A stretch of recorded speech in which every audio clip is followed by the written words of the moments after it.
Luke 20:19-26. So this is a continuation of yesterday, and that when Jesus talked about the vine grower, that the chief priest and scribe knew that they were aware that he has spoken this parable against them.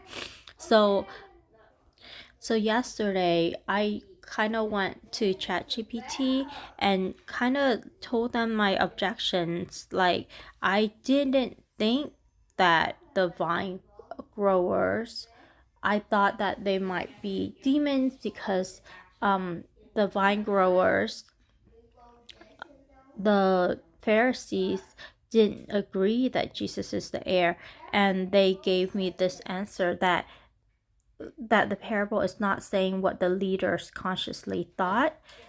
The parable speaks from God's perspective, not the human perspective. Jesus is the heir objectively. In reality, the Jesus leaders do not accept him.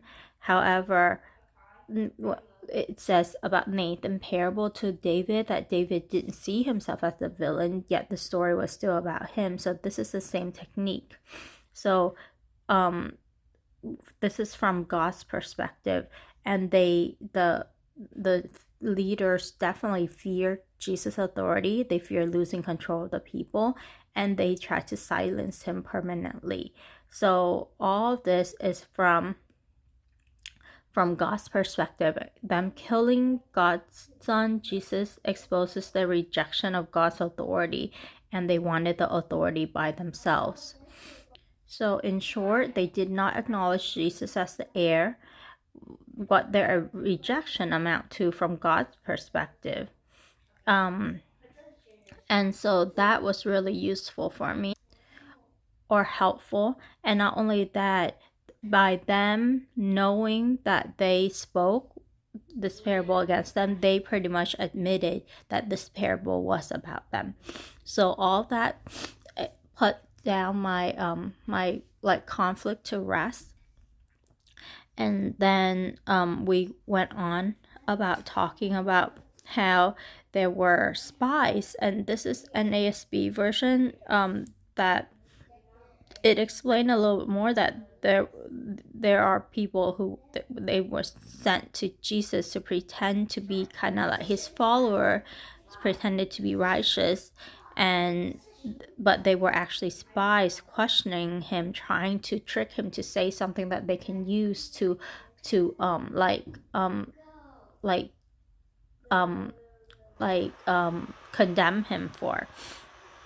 And so one of them asked if who we should pay tax to, but Jesus saw through their trickery. And I wanted to say that this NASB version is the only version I remember. I read NIV and King James version, and I don't remember them being called as spies. It's just some people in the crowd, but